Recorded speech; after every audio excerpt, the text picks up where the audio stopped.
Hello, and welcome to the Dance Physio podcast, a podcast designed to explore ideas and foster discussion around dancer health and wellness. We're here to challenge the status quo, bridge the gap between dance science and the studio, and help change the landscape of the dance industry for the better. I'm your host, Erica Mayall, a dancer turned physiotherapist who is deeply passionate about leaving the dance world better than I found it. I'm so glad you're here. Let's get started. Hello, everyone, and welcome back to another episode of the Dance Physio podcast. I am your host, Erica Mayall, and I'm really excited to introduce you to a guest today. I have with me Dr. Julieann Berg, who is a doctor of physical therapy, a Latin dancer, and the dance community's go-to PT. With over 25 years of dance experience and 8 years in clinical practice, she specializes in helping dancers of all genres build strength, recover from injuries, and perform at their best. Based in San Diego, she continues to train in and teach salsa and bachata while running her signature Strong Dancer coaching program, designed to help dancers stay powerful, resilient, and injury-free. Her mission is to see every dance studio equipped with a strength and conditioning program and a rack of kettlebells, and to support the long-term health and performance of dancers everywhere. So welcome to the podcast, Julieann. Thank you so much for joining me today. Thank you for having me. I'm so excited to be here and really excited for our chat. Yeah, so we connected online years ago, like maybe during the pandemic. I can't even remember. We both were sharing kind of dance physio related content and sort of connected online, but we didn't actually officially meet until last year in Italy. So that was really fun that we got to like actually meet in person, although we've known each other online for many more years than that. I know. I was reflecting on that. I have this just warm memory of us in a little bar in Rimini in the square drinking Aperol Spritz, and yeah, it was just like such a wonderful meeting. And that was my first IADMs. I don't know if you knew that, but I got to meet so many PTs that had been following me and I had been following them, and it was amazing. Yeah, the conferences are so great for that, just for like those connections. So I had a bunch of people reach out over the last little while when I kind of put out queries about what podcast topics people are interested in, or just suggestions for podcast episode topics. And a few people have reached out and had questions specific to, some of them are ballroom dance, but definitely Latin dance, and questions about dancing in heels and things like that. And as soon as people were reaching out and asking questions about that, although, you know, I could have fumbled my way through an episode probably, I like immediately thought of you and was like, you would be the perfect guest for this, since this is like the area that you spend a little bit more of your time and have a lot more expertise than I do, especially when it comes to Latin dance genres. So I do want to dive in and talk about that. But before we get there, I always like to take our guests back to sort of the beginning. Can you tell us just a little bit about how you got into dance? I know you grew up kind of in like more traditional competitive dance from like what I understand. So yeah, if you want to just tell us a little bit about your background. Yeah, so I originally did not even know the Latin dance world existed. I did not discover it until 6 years ago, and it really just opened up a whole nother world of dance to me. But yeah, like you said, I started in, you know, traditional small town studio, started dancing when I was 3, mostly ballet, jazz, a lot of modern and I would say more intensive ballet when I was in high school. So I was really enjoying that. My studio had a really nice modern program as well as a ballet program. And then I went to Temple University for college. I ended up doing a dance minor there. So they have a super strong modern program there. So a lot of modern dance, a lot of ballet. And then I was also on the dance team at Temple. So yes, we competed at like UDA Nationals in Orlando. And that experience really taught me hard work and grit and like discipline when it came to being on a competitive team, because we had 2-a-day practices like all Christmas break. Like it was just very, very intense. But I loved it, and I still have lifelong friends from that team, and it just was an amazing college experience for me. So then, yeah, I went right to PT school. I went to Columbia University, and there, you know, just being in New York City, I had access to amazing studios, amazing places to take classes, a lot of training in modern and contemporary dance. And my program itself, we had a lot of lab assistants and teaching assistants that were working at Harkness, that were working at Westside Dance. And so it really afforded me the opportunity to be immersed in that, start thinking about that dance medicine space. I graduated from Columbia, thought I was done dancing, thought I was just ready to start my career. And then a couple years later, I moved out to San Diego with my partner at the time. And I was like, I want to dance again. I think I met with I had a discovery call with a life coach or something. And she was just asking me to think about what was fun for me when I was a little girl. And all I could think about was dancing. And so she was like, lean into that. You need to get back to that to rediscover that little spark about you. And so I bought a Groupon for a Latin dance studio here in San Diego, Majesty in Motion. And that was 2019. And the rest is kind of history. Since then, I trained at that studio for 4 or 5 years. I worked my way from their beginner team all the way up to their advanced team. And I was training on that team for a couple of years, as well as doing other projects throughout San Diego. There's amazing talent here in salsa and bachata. So just a lot of training. So around that time, I started salsa dancing, was when I started to merge the two, physical therapy and dance. Before that, I had been doing pediatric therapy, which was totally different. So around that time, I was like, I want to bring these two worlds together, and these dancers need me also. I was realizing that the more I was in this space, I was thinking, these dancers need good care and education, things like that. Yeah, absolutely. I'm curious what the reception to that was, because I know obviously different dance communities are sort of harder to infiltrate than others in terms of actually bringing that knowledge and education and sort of changes in habits and practices in terms of how we care for our bodies or how we train our bodies. And, I'm going to be a little bit general, but oftentimes say ballet, because it's so steeped in tradition. There's so much resistance to incorporating things like strength training and things like that. And I'm curious what the Latin dance scene, and obviously you can probably only really speak to San Diego, but I'm curious what the reception has been for that. Because from my understanding, and I've, taken approximately probably 3 Latin dance classes ever in my life. So this is certainly not my area of expertise, but, it comes from a very social background. So it's not kids are training in strict, Latin dance from the time they're 3, similar to the ballet world. I know there are kids that participate, but obviously it has that more sort of social root. So I'm curious what it's been bringing or trying to kind of pair them. And bringing more of the health and wellness to the Latin dance space. Yeah. So I think, like you said, yes, it has social roots. It was a street dance.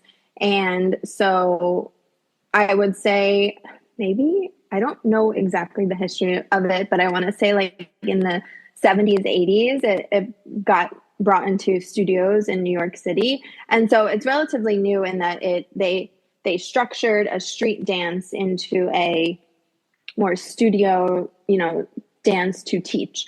And that I think is when the heels, actually, I have a feeling the heels got introduced with ballroom dance and things like that. I don't really know when the heels came into play. Yeah. But to be fair, I think, just dancing the street dance is it's not super heavy impact. It's not high impact. There's not a lot of huge injury risk with just, dancing with your family at a party, So I think the injuries came in, I would think, when it became more competitive, more of these crazy performances. I mean, now you see that these teams are doing acrobatics on stage, or the partners are doing flips and tricks, and it's become this whole production.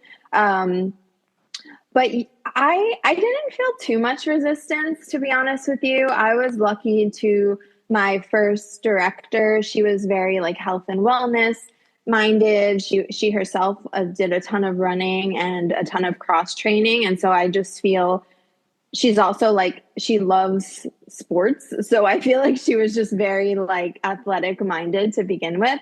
And so she was, you know, open to my ideas, and she was actually a client of mine for a while. And I think, yeah, I haven't felt too much resistance from directors. I think because they're getting all these complaints from their dancers, and they're like, I don't know what to do with this. Like, I just am not equipped. I'm not trained for this. And so it's nice for them to have somebody to refer to and to get, you know, a level of expertise from. So, yeah. Yeah, absolutely. That's interesting because, like I said, like different, communities and different styles of dance, even like we do kind of, see different barriers that come up in terms. I mean, obviously, over the course of my career, there's been a really big shift in how aware people are of like dance specific healthcare and their willingness to access it and all of those things as well. So I'm sure that that helps too, but it is interesting just to see how it permeates different like dance cultures as well. In terms of like injuries and like what you are seeing, what are the most common types of injuries or like even body parts, but like, certain injuries that are maybe unique. We have a lot of healthcare professionals that listen to the podcast for sure. And so people are always interested in learning about different like injuries and things like that. So are there things that you see that are maybe like a little bit more unique to the Latin dance world versus say treating a modern dancer or a ballet dancer or things like that? Yeah, I think, well, kind of similar. I want to say, I mean, the main thing I treat is foot, specifically big toe pain. I think I do find it a little bit more frequently in my Latin dance, in my dancers in heels versus my ballerinas. So the main thing I see in my Latin dancers is toe pain. So specifically the big toe. And yeah, I think it can be it varies. Sometimes it's a hypomobile joint. Sometimes it's a hypermobile joint. I often find that the midfoot is super stiff in all of these dancers in heels. So I do a lot of midfoot mobilizations in this group. What else? And then knees. So knees are super common in that, you know, being in a forced arch position, moving through space in a forced arch position, it's very quad dominant. So I see a lot of patellar tendinopathy as well as quad just overuse stuff. So that's another big thing. And then also too with salsa turns, there's a lot of like torque at the knee that similar to ballerinas dancing and turnout, but just a lot of abnormal forces at the knee. So really making sure these dancers are nice and strong and stable and understand their alignment. And then lastly, I would say neck pain. So salsa and bachata has a lot of dips, head whips, and a lot of times I find these dancers have hypermobile cervical spine and then very, very stiff and locked up thoracic and rib cage. So, and so it's just kind of teaching them to retraining the movement pattern so they're using more of their upper quarter, their thorax and their thoracic spine versus just relying on the neck. I see that a lot. Like these dancers will have swivel necks and I'm just like, this cannot be good for you. And then, you know, they're just getting overuse in the upper trap and all of the periscapular muscles as well. So yeah, I would say those are the top three. Yeah, and that makes sense. And that totally checks out with what I see in, like, I do treat Latin dancers here just because there's nobody else who specializes in it. And so in those dancers that I see, certainly I would say that like tracks, and definitely the neck and thoracic stuff, which when I first started seeing kind of Latin dancers coming through was not necessarily something I expected, like the foot and the knee and stuff. You're like, okay, yeah, I can see how that makes sense just with the movement patterns and stuff. But the neck and thoracic stuff, there was a lot more involvement with that than maybe what you would see again in like a ballet type population or even jazz dancers or things. So yeah, it's an interesting just how you see different sort of movement patterns and injury patterns crop up with different styles of dance for sure. In terms of the dancers that you're working with specifically, but maybe you can even speak to the like wider sort of Latin community, do you find, because certainly the dancers, at least in Vancouver where I am, they seem to predominantly be people who find it later in life. So it's adults who, they're looking for a social thing or whatever. And so a lot of them haven't been introduced, and it's maybe their first introduction to dance at all is coming in their like 30s or 40s or sometimes even later. But often 30s, 40s seems to be like really common. And I'm curious if that's something like a pattern that sort of holds true throughout the Latin dance world. Yes, I think so. I think it's a community of adult dancers, which is amazing, and there is like a social nightlife aspect to it. So I do think it draws in people in their 30s, 40s, even just our community has a ton of college students as well, because there's a couple colleges that have really good Latin dance clubs and things like that around here. Yeah. So I think like UCSD has a really nice Latin dance club. And so a lot of those dancers then join the social scene. So I will say there's a lot of 20-year-olds as well. Yeah. And so are there certain considerations for people who are coming into dance in terms of, if we have listeners who are like, oh, I'm thinking of like taking up some social dancing or things, if they don't have a dance background or even much of a movement background, because I do find dance attracts people who maybe weren't drawn to more traditional sports like as a kid. So maybe they weren't like the most athletic or sportiest, and all of a sudden they're like, oh, dance is really cool, and I've like found a community in that. Are there things like considerations that you would say people starting dance or starting to like explore that down the path of joining a little bit more social dancing should pay attention to or consider in terms of their body? Yes. So I think, especially for follows or ladies joining, you have to respect the heels. So I think a lot of dancers, they go into a class and they see the instructor in heels, and they think, oh, I'm going to go this week. This is my first class. I'm going to go this week and grab some heels. And a lot of them like wear higher heels than I wear. Like they're coming in with like 3.5-inch heels because it's like a fashion accessory. You see, all these companies, they have amazing shoes and booty heels, and it just goes with the outfits, the social dance.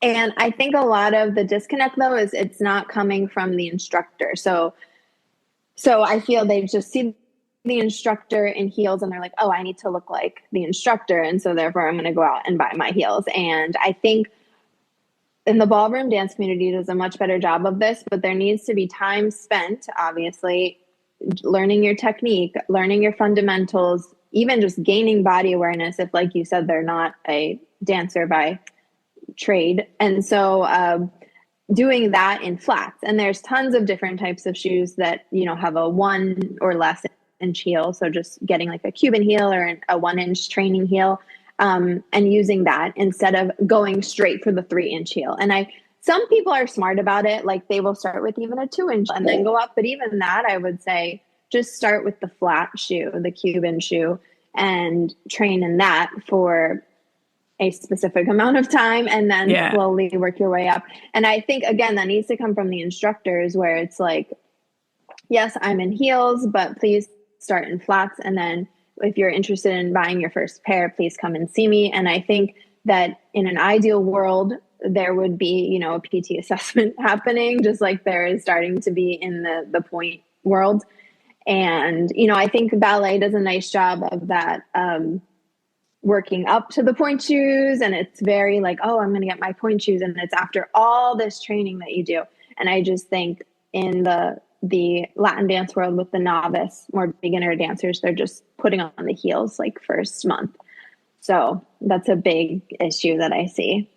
Yeah, absolutely. And if it were an ideal world and we were starting to be like, okay, we're implementing like kind of like assessments for dancers to see if they're ready to progress to heels, what types of things are you specifically looking at? So if dancers are like, okay, I need to, I want to work, because I know with pre-point assessments, like we have really specific criteria. And so that also gives the dancers some control and ownership on, okay, I know I need to work on my foot and ankle control, or I know I need to work on my pelvic girdle control, or whatever it is that they know what those parameters are that they can work towards.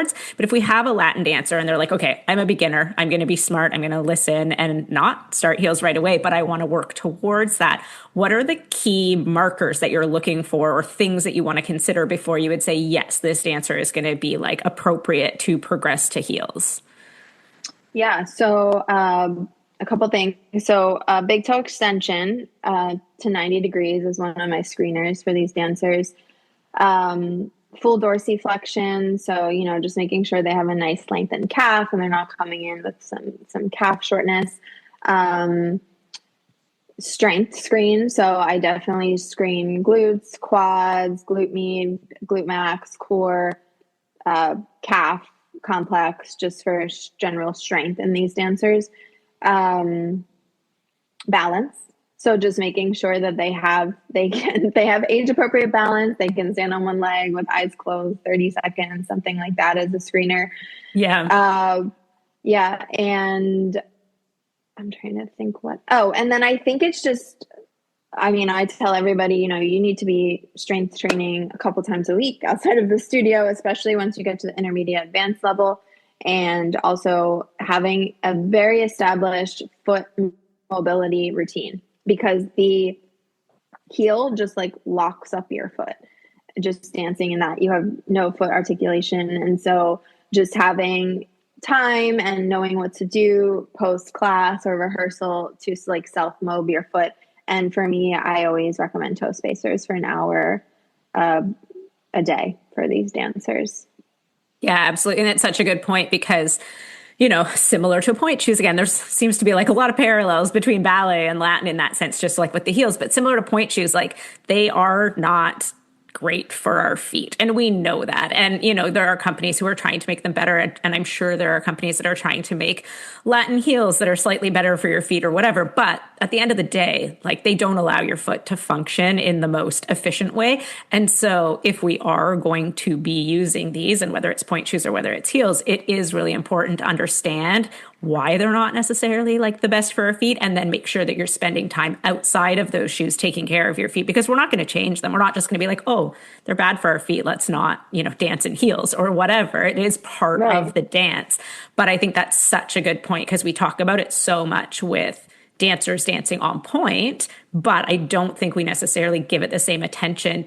And partly because heels are maybe just like more widely accepted in society because people wear them just as fashion as well. And so people don't necessarily perceive them the same way, but you're right. They don't let your foot kind of articulate or move in an efficient pattern. And so it is really important to make sure you're spending time outside of the shoe, taking care of your feet.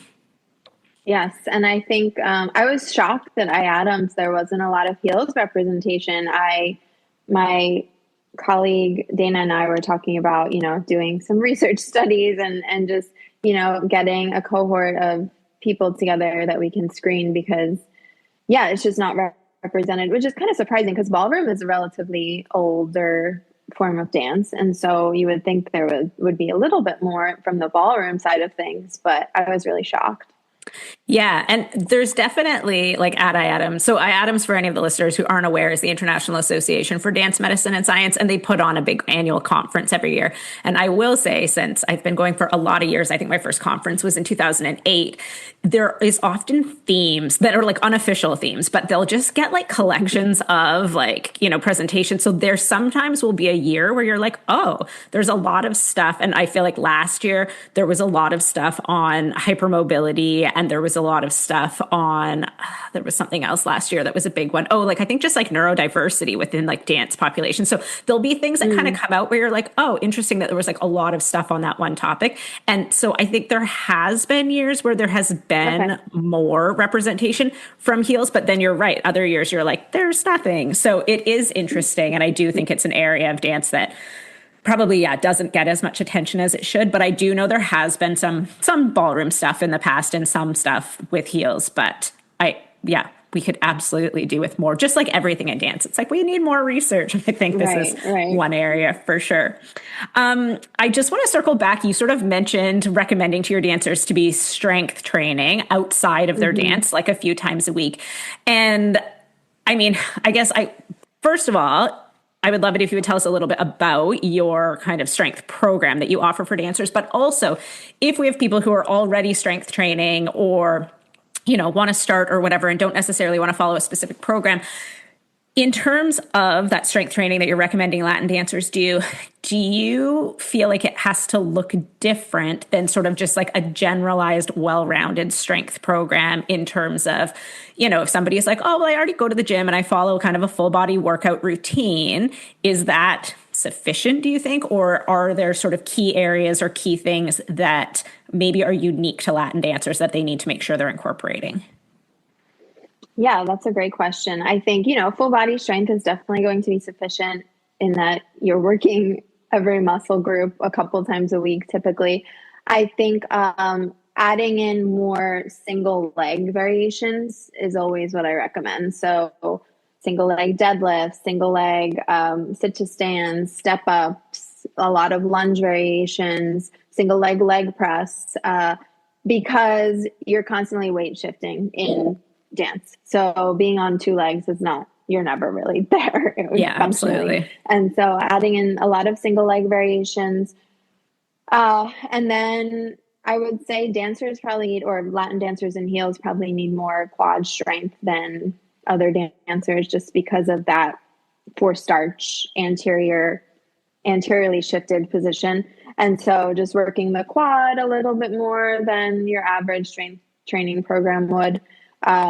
But those are, and then calf raises. So I'm always giving them weighted calf raises, which I don't know is necessarily in a lot of traditional strength training stuff. I think the calf gets overlooked. And so I just saw you posted a kettlebell calf workout, and just adding in more weighted calf training. Yeah, absolutely. And that's similar to like other dance populations, like you said, some of the single leg work or weight shifting work and stuff that maybe in a traditional strength training program, they might do a lot of double leg or like two-legged stuff. Certainly for modern dancers or other dance populations, that totally holds true as well. When we're looking at strength programs, it's like, okay, how are we preparing your body best for the demands of that style of dance? Absolutely. All right. I am aware of the time. I don't want to keep you for too long, but I do always love to wrap up the podcast with 5 sort of rapid fire questions that I ask all of the guests. So if you would be so kind as to indulge me, I would love to get your take on these. So question number 1 is, what's your favorite genre or style of dance? And I'm actually super curious to hear your answer, seeing that you grew up in like a more traditional dance setting, but now you're like in the Latin world. I know. I think I have 2 that are tied, and it's modern and salsa. Fair. I can't let my roots go. So, yeah. All right. I'll allow you to. All right. Question number 2. Would you rather be on stage or in the studio? Definitely on stage. I love performing. I still crave it. I'm like, I haven't been on stage in a year now, and I'm just like, I can't wait to get back on stage. So I love performing. I love all of the adrenaline and the costumes and the makeup and just like the whole backstage energy. I love that. Amazing. If you could dance with or share the stage with any dancer, past or present, who would it be and why? Yeah. So present, Denise Cambria from Iroko Dance Company down in Tampa, Florida. She is one of my favorite salsa performers. She has an amazing company, and she always just puts out the most amazing routines. And I just love her energy on stage and also off stage. She's just such a kind person. I've had private lessons with her, and I just feel she's just such a kind, genuine person. And so I would pick her. And sometimes I even will channel her energy backstage before I go on stage, because I'm like, I just love her so much. So that's awesome. All right. I'm going to have to go look her up, actually. Iroko Dance Company. Okay. What's one thing you would go back and tell your younger self as a dancer? Just that time doesn't run out. You can dance for as long as you want, and it's going to get even better, and you don't know it. And also just validate yourself, feel good about yourself and what you're putting out, and give that to yourself, and don't seek it from external sources. Yeah. All right, last of the rapid fire questions. If there was one thing you could change about the dance world besides there being kettlebells in every studio, what would it be? My answer. I stole your answer. Okay, that's totally fine. It's a great answer. I also wish that. Yeah, that's my answer. There being strength and conditioning programs and kettlebells, and every dancer is in the gym and training their body as an athletic artist. Amazing. I fully also second that as well. So I love that answer. All right. This has been amazing. I really appreciate you sharing your time and your expertise with me and with the audience. How can listeners connect with you if they wanted to find you or find out more information about your programs or anything like that? What's the best way to connect with you? Yeah, the best way is on Instagram at Julieann Dance PT, Julieann Dance PT. I do have a strong dancer coaching program linked in my bio, so you can learn more about that there. And I also have a heels readiness checklist, which is also linked in my bio, and that takes you through some self-assessments for strength, mobility, and balance that you can do on your own and see where you land, and also kind of see what it is you need to improve upon. Whether you're already in the heels or you're thinking about getting heels, it can be a nice framework for knowing what specifically you need to work on. And also my website, Dr. Julieann Dance PT, so drjulianndancept.com. Amazing. I will link all of those in the show notes as well. So if people just want a direct link to the Instagram or the website or any of that, and I will also put the heels checklist in the show notes. So any of you dancers, if you are dancing in heels, and not just if you're a Latin dancer, but we have a really big, just like heels dance community in Vancouver, and burlesque and all sorts of other styles. We see a lot of heels dancers. So if you are a dancer who dances in heels, I highly recommend going and checking out that heels readiness checklist just so that you can see where you're landing right now. So I will link all of that in the show notes so you all have easy access to it.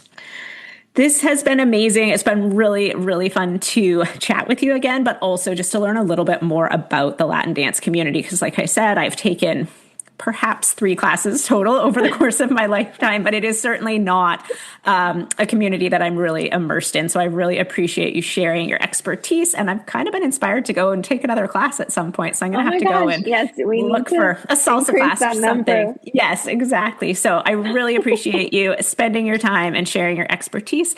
And I also appreciate all of you guys who are listening, whether you're at home, in your car, out on your walk, at the gym, wherever you are. So thank you so much for listening, and I hope you all have a great rest of your day.